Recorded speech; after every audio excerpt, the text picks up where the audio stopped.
आज प्यारे बाबा हमें कहते हैं कि हमें सर्व प्राप्तियों के अनुभवी बनना है।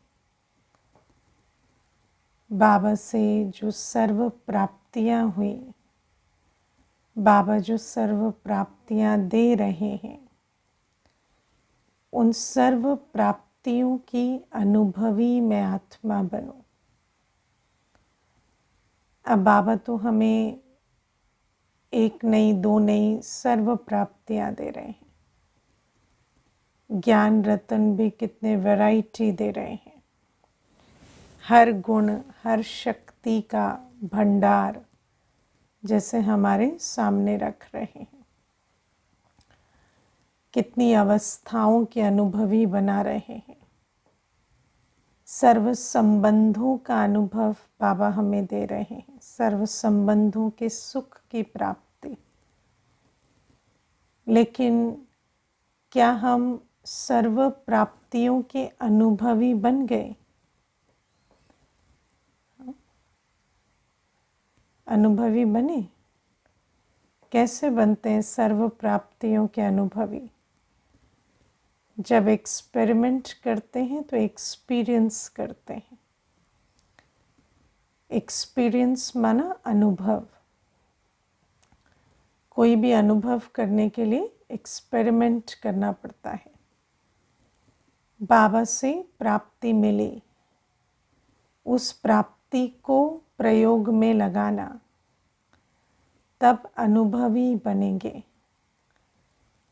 बाबा से सर्व शक्तियां मिली, उन शक्तियों को प्रयोग में लगाते हैं, क्योंकि परिस्थिति आती है। और क्योंकि ड्रामा भी ऐसा नहीं है कि ड्रामा फ्रेंड नहीं है हमारा। बाबा तो कल्याणकारी है ही, ड्रामा भी कल्याणकारी है ना। आप कभी विचार करते हो?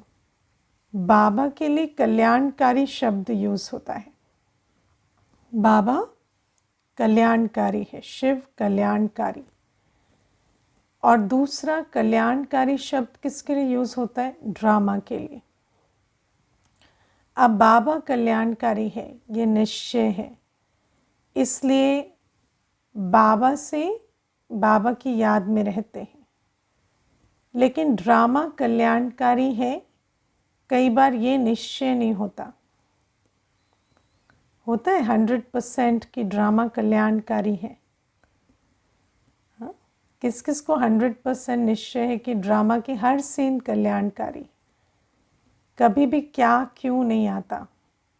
हाँ, निश्चय तो तब पता चले ना जब परिस्थिति आए। परिस्थिति अनुकूल होती है तो ड्रामा का स्वरूप कल्याणकारी है, तो ड्रामा कल्याणकारी है, ये फील होता है। लेकिन जब ड्रामा की सीन थोड़ी पेपर वाली होती है, तब याद रहता है ड्रामा कल्याणकारी है। तो बाबा हमें कहते हैं कि ड्रामा भी कल्याणकारी है।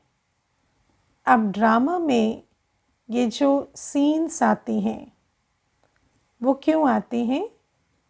कि बाबा ने जो हमें ज्ञान योग से जो ज्ञान गुण शक्तियों के अस्त्र शस्त्र दिए, या बाबा ने जो हमें सर्व संबंधों की गिफ्ट दी है, सर्व संबंधों की रचना की गिफ्ट दी है, हम उसको अप्लाई करें, हम उसका प्रयोग करें। लेकिन क्या होता है, जब ड्रामा की सीन आती है तो उस समय ये याद रखने के बजाय कि ड्रामा कल्याणकारी है और मुझे तो बाबा से मिले खजानों को प्रयोग करना है, क्या करने लग जाते? क्या क्यों, ऐसे क्यों हुआ, ऐसे तो नहीं होना चाहिए, वैसे तो नहीं होना चाहिए, तो बहुत बुरा हुआ। ऐसा भी किसी के साथ होता है क्या? है ना। या सामने वाले जो निमित्त बने, उन्हीं को कहने लग जाएंगे कि ऐसे कोई करता है क्या, ये कोई मनुष्य है। या कोई ब्राह्मण निमित्त बन गए तो फिर कहेंगे ब्राह्मण होके ऐसा कर्म करते हैं। लेकिन हमें समझ नहीं आता कि ये जो सब कुछ, ये जो कल्याणकारी ड्रामा है, उस ड्रामा में जो सीन है वो इसलिए है कि हम अपने ज्ञान गुण शक्तियों का प्रयोग कर अनुभवी बने। अनुकूल परिस्थिति में तो कुछ प्रयोग नहीं होता ना। सहन शक्ति, सामना करने की शक्ति कहाँ प्रयोग करेंगे? अनुकूल परिस्थिति में। शक्ति का प्रयोग तो होगा ही प्रतिकूल परिस्थिति में। अब प्रतिकूल परिस्थिति आते ही क्या क्यों शुरू हो जाता है। तो क्या क्यों शुरू हो जाएगा तो अनुभवी कैसे बनेंगे, है ना। तो ऐसा नहीं है कि बाबा तो हमें झोली भरते हैं, ड्रामा भी हर ब्राह्मण बच्चे को अपॉर्चुनिटी देता है कि हम अनुभवी बने, है ना। कौन सा ऐसा ब्राह्मण है जिसको पेपर नहीं आते? कहीं भी रहो, कुमारी रहो, कुम्हार रहो, गृहस्थी रहो, सेंटर पर रहो, बाहर रहो, कहीं भी रहो, ब्राह्मण माना, ब्राह्मण जीवन माना पेपर शुरू हो जाते हैं। तो जब पेपर आते हैं तो उन पेपर को हम किस वृत्ति से देखते हैं? क्या ये समझते हैं कि ये पेपर मुझे अनुभवी बनाने आए हैं, मुझे बाबा से मिले खजानों का प्रयोग करना है?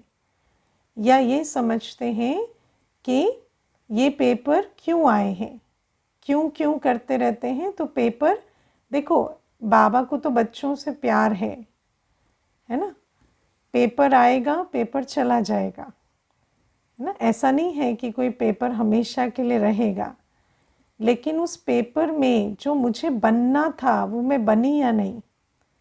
अब हम कहते हैं शुक्रिया बाबा, शुक्रिया पेपर चला गया, शुक्रिया बाबा पेपर चला गया। अरे शुक्रिया उसका नहीं है शुक्रिया इसका है कि वो पेपर आपको क्या अनुभव के गिफ्ट दे कर गया।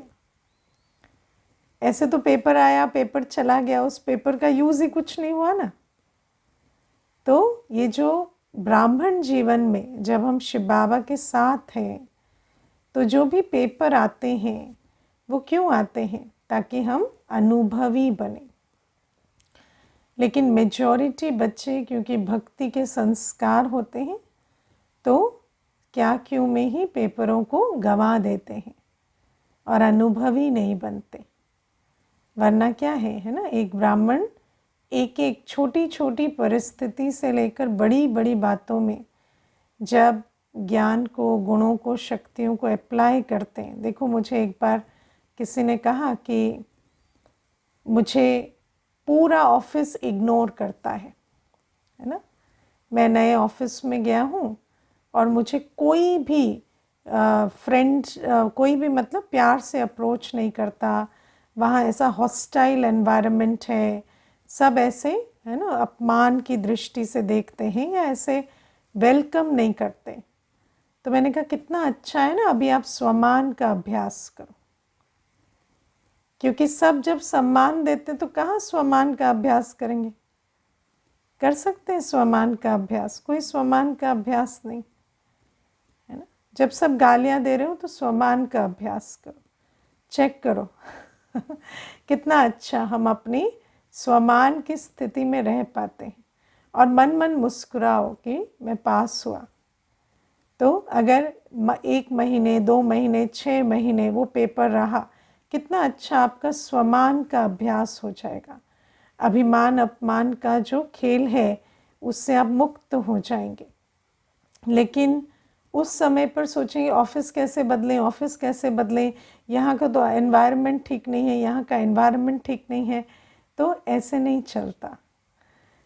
तो बाबा हमें कहते हैं कि चाहे गृहस्थ व्यवहार में, चाहे सेवाओं में, चाहे, है ना, काम काज के क्षेत्र में, चाहे मित्र संबंधियों के बीच, जब भी पेपर आते हैं तो कल्याणकारी ड्रामा को याद रख के हर गुण, हर शक्ति, बाबा से हर संबंध का अनुभवी बनो। अब आप देखो कई संबंध हैं जो प्रतिकूल हैं, है ना। जब हम बाबा के बनते हैं तो कई ऐसे संबंध हैं हमारे जो अच्छे नहीं चल रहे होते।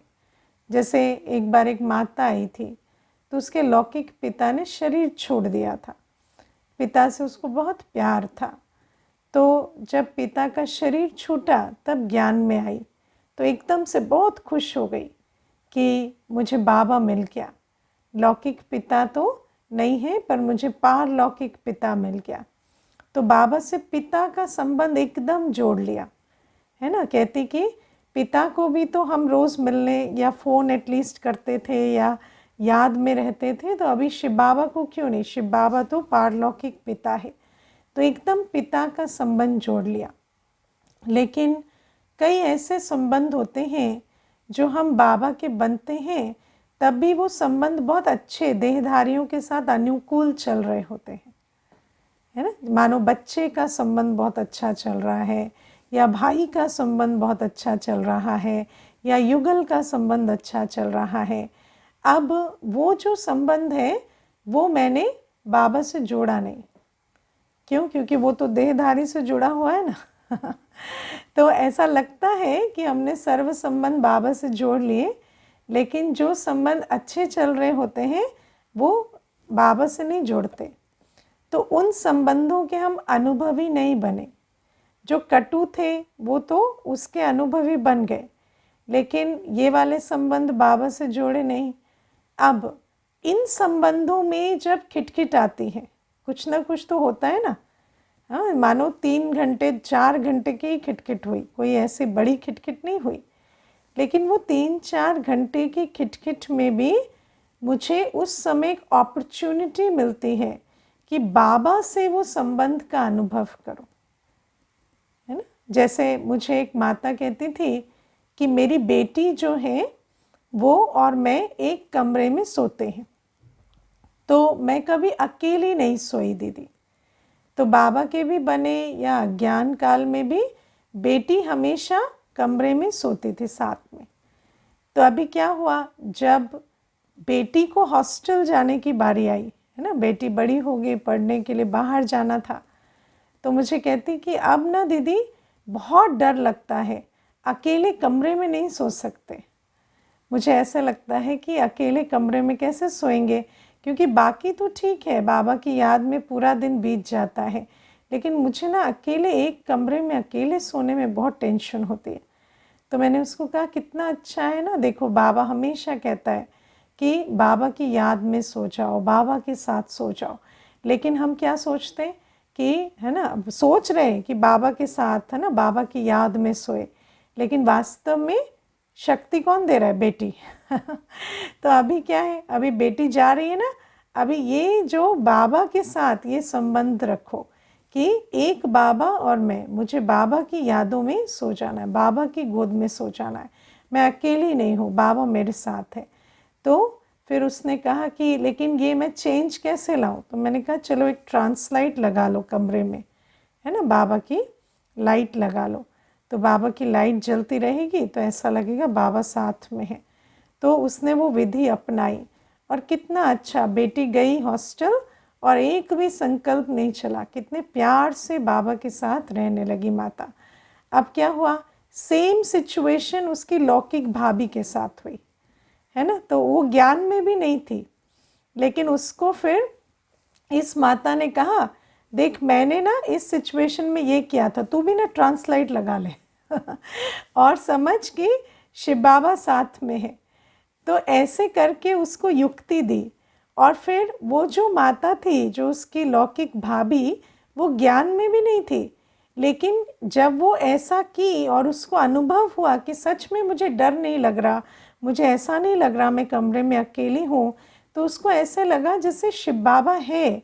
और फिर उसने कोर्स किया और परिचय लिया, है ना। तो आप विचार करो कि जब हम अनुभवी बन जाते हैं हर संबंध के, हर शक्ति के, हर गुण के, तो हम अन्य आत्मा को भी वो जो स्टॉक है उसमें से कुछ अंजलि दे सकते हैं। लेकिन क्या हम अनुभवी बने हैं? या कल्याणकारी ड्रामा में जब सीन आती है कि हम अनुभवी बने, तो हम क्या क्यों और ये सीन कब जाए उसके चक्कर में रहते हैं। तो बाबा हमें पूछते हैं कि बाबा ने तो सर्व प्राप्तियां हमें दी, सर्व संबंधों का सुख, कितनी ज्ञान की पॉइंट्स, कितने गुण, शक्तियाँ, सब कुछ दिए, पर हम सबके अनुभवी बने हैं। और जब हम संपूर्ण रूपेण अनुभवी बने तब हम कहेंगे पावरफुल स्थिति है। तब कहा जाएगा बच्चे की स्थिति कैसी है? पावरफुल है। पावरफुल माना परिस्थिति हिला नहीं सकती, क्योंकि छोटे छोटे पेपर में इतने अनुभवी बन गए हैं। जब कोई ऐसी परिस्थिति आती है जिसको जो हमने पहले भी पार की है ना, और उस परिस्थिति को पार करने के लिए बाबा के किसी खजाने का प्रयोग किया है, तो जब वो परिस्थिति दोबारा आती है, भले ही 3 गुना साइज में, 30 गुना साइज में बड़ी हो, लेकिन हमें मालूम है कि इसको कैसे पार करते हैं, तो हमें डर नहीं लगता है ना। जैसे अगर अपमान का पेपर छोटा वाला दिया है तो बड़े पेपर में भी डर नहीं लगेगा। अगर हमने अकेलेपन का छोटा पेपर दिया है तो बड़े पेपर में भी डर नहीं लगेगा, क्योंकि मालूम है शिव बाबा साथ है, उसके अनुभवी बन गए हैं। अगर हमने सामना करने की शक्ति छोटी परिस्थिति में फेस की है, तो वो यूज़ की है, तो फिर बड़ी बात भी होगी तो उसमें अनुभवी मूर्त होके उसे पार कर लेंगे। तो ऐसी आत्मा को कहते हैं पावरफुल। और सबसे पहली चीज़ क्या है, जब हम फ्लाइट में ट्रैवल करते हैं तो अनाउंसमेंट क्या होती है? पहले अपना मास्क पहने, फिर दूसरे को हेल्प करें। जिसका अपना मास्क नहीं लगा हुआ दूसरे को मदद कर सकता है? हाँ, कर तो सकता है, पर बेचारा मर जाएगा उसमें ना, तो तो वो नहीं हो सकता। इसीलिए हमारी स्थिति इतनी पावरफुल हो कि पहले परिस्थिति कितनी भी बड़ी आ जाए, अंतकाल में क्या होगा? बड़ी बड़ी बातें होंगी। उस समय मेरी स्थिति अचल अडोल रहे, उसके लिए मुझे अनुभवी मूर्त पावरफुल बनना है। और जब मैं ऐसी पावरफुल आत्मा हूँ तो अन्य आत्मा को भी, चाहे वाणी से, चाहे स्थिति से, चाहे अपने कर्मों से, मैं सहयोग देकर उस आत्मा को भी लिफ्ट दे सकते हूँ, है ना। जैसे मान लो कि कोई भूकंप होता है, ऐसे बहुत अनुभव हुए हैं कि जब से बाबा का ये यज्ञ शुरू हुआ तो बाबा के बच्चे तो पढ़ते ही आए और भूकंप भी आए कितनी जगह।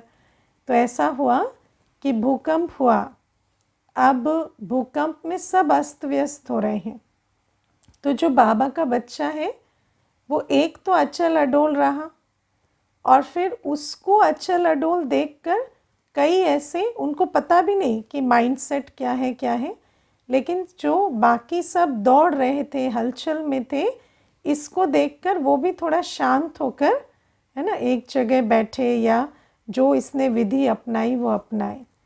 तो बाबा कहते ऐसे जब हम पावरफुल होंगे, हमारे अंदर सर्व गुण शक्तियों का स्टॉक होगा, हम शक्ति स्वरूप होंगे, तो हम अन्य को भी अपनी शक्ति का दान दे सकेंगे। शक्ति का दान कैसे देते? पावरफुल अवस्था से, है ना। जब आपको कोई देखता है कि ये इस सिचुएशन में ऐसे रह सकते हैं, तो मेरी सिचुएशन इनकी सिचुएशन सेम ही तो है, तो मैं क्यों नहीं रह सकता? तो उसको ये नहीं पता कि आप क्या कर रहे हैं जिससे आप इसमें सिचुएशन में ऐसे पावरफुल हैं, लेकिन वो आपको कॉपी कर लेता है कुछ अल्पकाल के लिए, तो आपकी स्थिति उसको शक्ति दे देती है।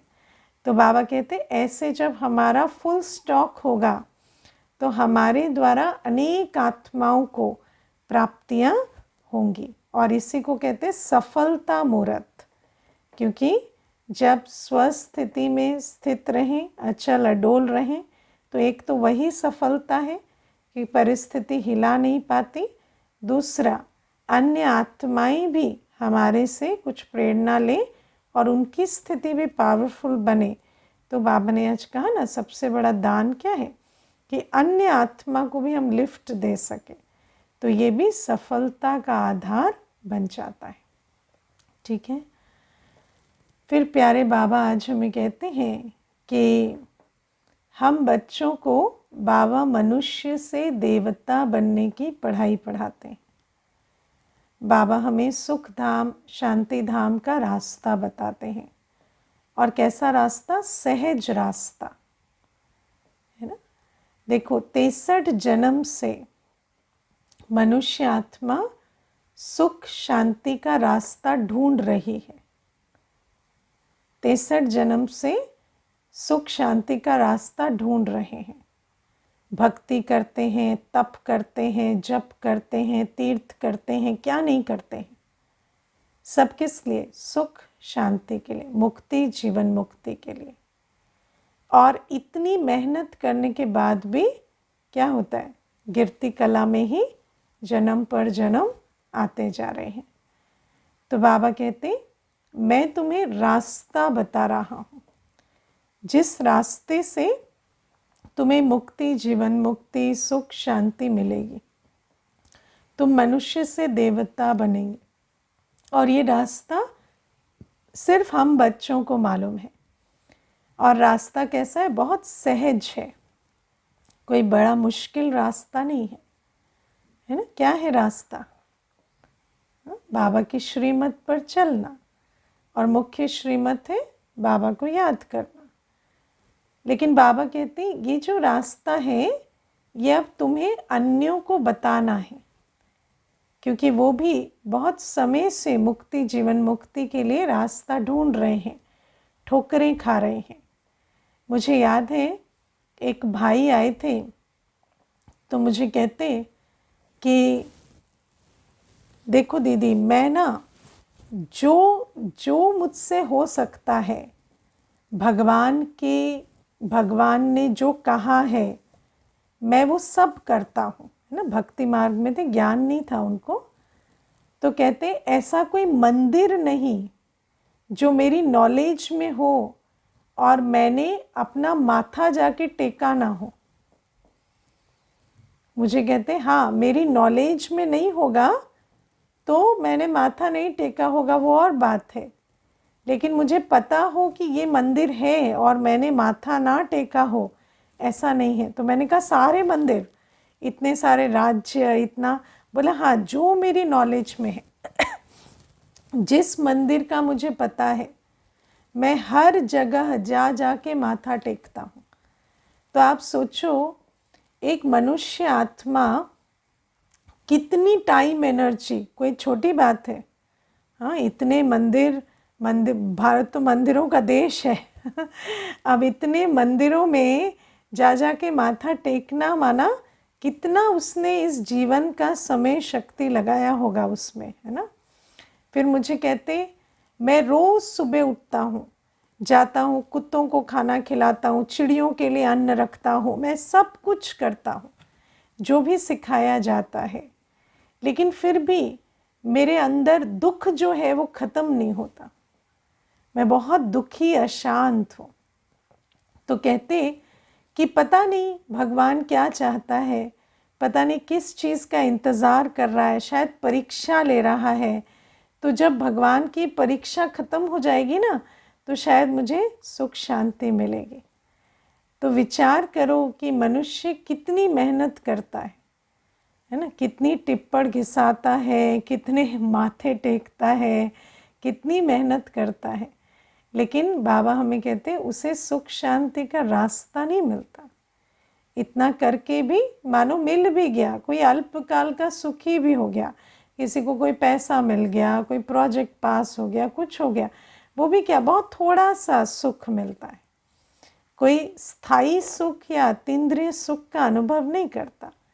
लेकिन बाबा हमें कहते हैं अब मैं तुम्हें सत्य बताता हूँ कि मैं तो ज्योति बिंदु हूँ, मुझे पाँव हाथ है ही नहीं। तो तुम मुझे हाथ पाँव जोड़ो, है ना, तुम मुझे पाँव पड़ते हो, तुम माथा टेकते हो, तुम हाथ जोड़ते हो, तो वो सब से मुझे क्या फ़र्क पड़ता है ना। तुम आत्मा हो ना, तुम्हारे हाथ पाँव हैं, ये तो शरीर के हाथ पाँव हैं, उसको तुमने कैसे भी रखा, उससे मेरा और तुम्हारे संबंध में क्या अंतर पड़ता है है ना। हाथ जोड़ने से मेरे से संबंध कैसे बनेगा, पाँव पड़ने से मेरे से संबंध कैसे बनेगा। ना तुम्हें हाथ पाँव है ना मुझे हाथ पाँव है। मैं आत्मा हूँ, मैं परमात्मा हूँ, तुम आत्मा हो, बाबा कहते। तो तुम्हें क्या करना है, आत्मा के पास क्या है, मन बुद्धि। तो आत्मा को मन बुद्धि की एकाग्रता से शिव बाबा को याद करना है ना। और बाबा कहते हैं मुझसे वर्षा, वर्षा क्या है, मुक्ति, जीवन मुक्ति शिव बाबा का वर्षा है। और शिव बाबा का वर्षा तब मिलता है जब आत्मा मन बुद्धि को पुरानी दुनिया शरीर से समेट कर एक शिव बाबा की याद में बैठते हैं। तो बाबा कहते हैं ये याद की विधि से, इस सहज विधि से, है ना, ना कहीं जाना है, ना धक्के खाने, ना कोई मेहनत है, ना कोई एक टांग पे खड़ा होना है, कुछ नहीं करना है। एक इस सहज विधि से मैं तुम्हें बताता हूँ कि तुम मनुष्य से देवता बन सकते हो, मुक्ति, जीवन मुक्ति तुम्हें मिल सकती है। लेकिन इस सहज विधि को जानते हुए भी हम अपने आप से पूछें कि क्या हम सच में पुरुषार्थ कर रहे हैं, है ना। क्या हम बाप को पहचान रहे हैं कि एक बाबा की याद से मेरे अनेक जन्मों के विकर्म विनाश हो जाएंगे, मुझ में सर्व दैवी गुण धारण हो जाएंगे, मैं आत्मा मानव से देव बन जाऊंगी। और फिर बाबा कहते ये सहज विधि तुम्हें अन्यों को भी बतानी ना, अन्यों को भी ये सहज रास्ता बताना है कि आत्मा को, परमात्मा को खुश करने के लिए कुछ नहीं करना है ना। दुनिया में कितना कुछ करते हैं, कितनी यात्राएं, कितनी मेहनत, कितनी थकान, सब सहते हैं। लेकिन बाबा कहते हैं तुम्हें बस आत्मा समझ बाबा को याद करना है, प्यार से याद करना है। और उस प्यार से याद करने में तुम्हारे सब विकर्म विनाश हो जाएंगे। तो ये बाबा पहली विधि बताते हैं। दूसरा बाबा कहते दुनिया में दान पुण्य करते हैं, है ना। भगवान के अर्थ दान पुण्य करते हैं। तो कहते हैं कि भगवान के अर्थ दान पुण्य किया तो उसका फल मिलता है। अब बाबा हमें कहते हैं कि ईश्वर अर्थ दान पुण्य करते हैं तो इनडायरेक्ट करते हैं ना। तो इसीलिए उसका जो फल है ना, जैसे वो चिड़ियों को खाना खिला रहे हैं, कुत्तों को खाना खिला रहे हैं, जो सुनाया, तो क्या है, ईश्वर अर्थ दान पुण्य कर रहे हैं। ईश्वर अर्थ मंदिरों में करते हैं, ईश्वर अर्थ चैरिटी करते हैं, कितना कुछ करते हैं कि भगवान के अर्थ कि ये मेरा क्या कहें, ये मेरा परमात्मा के अर्थ कंट्रीब्यूशन है, तो ये करते हैं। तो शिव बाबा हमें कहते हैं कि ऐसा करने से, उनको इनडायरेक्ट करने से, मनुष्य मत पर ईश्वर अर्थ किया ना, कोई शिव बाबा की श्रीमत पर नहीं किया। शिव बाबा ने ये करने को नहीं कहा है, लेकिन मनुष्य मत पर उन्होंने पतितों को दान किया, पतित ने पतित को दान किया, लेकिन सोचा क्या कि भगवान के लिए कर रहा हूँ। तो भावना क्या है, भगवान के लिए कर रहा हूँ। तो बाबा कहते हैं इनडायरेक्ट हो जाता है वो। तो जब इनडायरेक्ट होता है तो बाबा कहते हैं उसका एक जन्म फल मिलता है। ठीक है, एक जन्म फल मिलता है, लेकिन वो जो एक जन्म है वो कौन सा जन्म है, कलयुग का ही जन्म है। ठीक है, तो कलयुगी जन्म में फल मिला भी तो कितना मिलेगा, है ना, थोड़ा सा सुख मिलेगा, बाकी तो दुख ही मिलेगा। कलयुग में फल भी मिल गया, है ना, धन भी मिल गया, कलयुग में बहुत धन मिला, लेकिन साथ में क्या मिला, साथ में मिली ईर्ष्या, साथ में मिला है ना चोरी का डर। तो ये सारा कुछ कलयुग में क्या होता, कोई प्राप्ति होती भी है तो उस प्राप्ति के साथ दुख भी आता है ना। कलयुग में मानो संबंध मिले, बहुत अच्छे संबंध मिले, तो संबंधों के साथ फिर भय भी आएगा, क्योंकि विनाशी युग है ना। तो विनाशी समय पर क्या होता, बहुत अच्छा संबंध है, हे भगवान छूट ना जाए, हे भगवान बना रहे, हे भगवान छूट ना जाए, सारे दिन यही चलता, क्योंकि थोड़ा सा सुख और बहुत सारा दुख। तो शिव बाबा हमें कहते हैं कि कलयुग में जो द्वापर युग से लेकर कलयुग तक जो ईश्वर अर्थ दान पुण्य करते हैं उसका मिलता एक जन्म का है, और मिलता भी कहाँ है? दुख की दुनिया में मिलता है।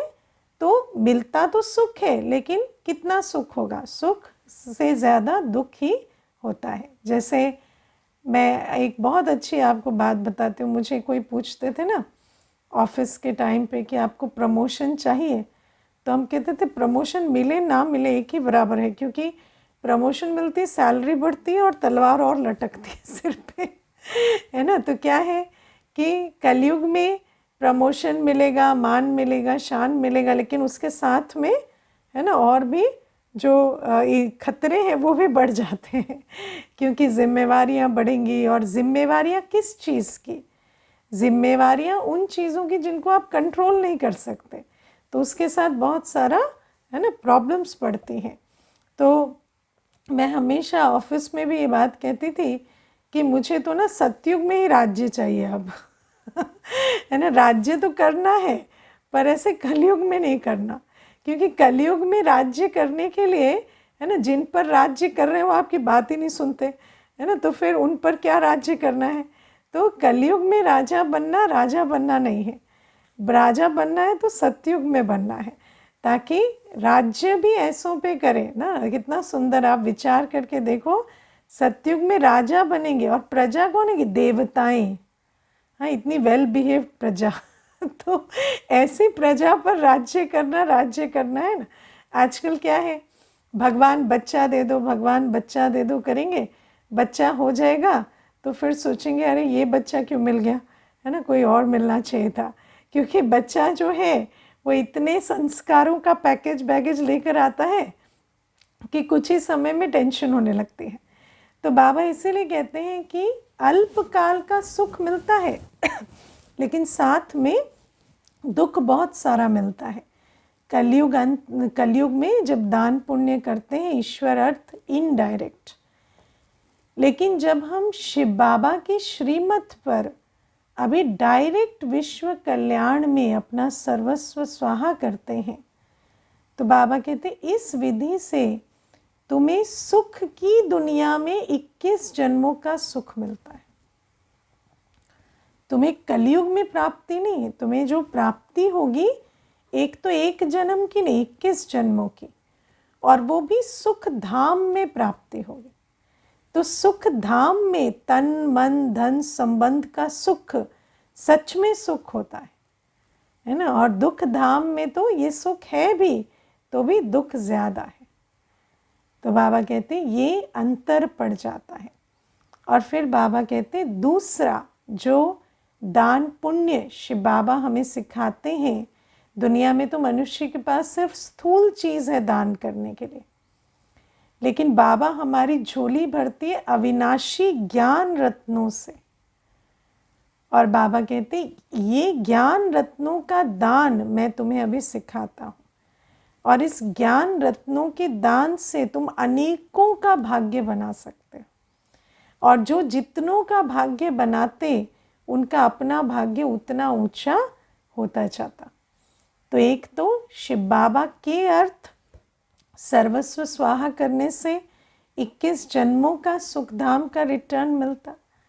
दूसरा, ज्ञान रत्नों के दान से मुझ आत्मा का बहुत ऊंचा भाग्य बनता। और बाबा कहते सतो प्रधान पुरुषार्थी जो होते हैं वो बाप के द्वारा याद से झोली भरते हैं, टीचर के द्वारा पढ़ते हैं और पढ़ाते हैं। और जो ऐसे पुरुषार्थी होते वो बहुत कमाई पुण्य की कर पाते। तो बाबा हमें वो सहज विधि बताते जिससे हम मुक्ति, जीवन मुक्ति, सुख शांति का, सुख धाम शांति धाम का मार्ग पा लेते हैं। अच्छा, ज्ञान रत्नों का दान मुख के अलावा कैसे कर सकते हैं? लिख के ब्लॉग्स, पोस्ट, है ना, व्हाट्सएप मैसेजेस। आप देखो वो जो मैसेज रोज़ जाता है आपके व्हाट्सएप में, है ना, रात को भी सुबह भी, उस मैसेज के लिए कितनी आत्माएं हैं जो ज्ञान भी नहीं सुनती लेकिन उस एक मैसेज का वेट करती हैं, और वो आत्माएं उस मैसेज को पाने के लिए ग्रुप्स नहीं छोड़ते। हमारे जो सेंटर के ग्रुप्स हैं उसमें रहते हैं, और फिर वो आत्मा कभी भूले भटके किसी प्रोग्राम में जुड़ जाते हैं, कभी कुछ करते हैं। तो ये जो मैसेजेस हैं ना, छोटे छोटे 3-4 लाइन के मैसेजेस, बड़े नहीं, बहुत छोटे, 2 लाइन के, 3 लाइन के, 4 लाइन के, ये भी बहुत अच्छी विधि है ज्ञान रत्नों के दान की, क्योंकि है 3-4 लाइन का लेकिन ज्ञान सम्मत हो तो आत्मा को बहुत शक्ति भरती है ना। तो ये ज्ञान रत्न आजकल तो लिखना, पोस्ट करना, ब्लॉग करना, व्हाट्सएप करना, स्टेटस डालना, इनसे भी बहुत सेवा हो जाती है। और फिर साथ में जो मुख से दान करते हैं वो तो बहुत ही अच्छा है, क्योंकि उसमें आपकी वाइब्रेशन भी होती है, मैसेज में भी वाइब्रेशन होती है जब आप संकल्प रख कर और वो पोस्ट करते हैं। ठीक है, अच्छा, ओम शांति।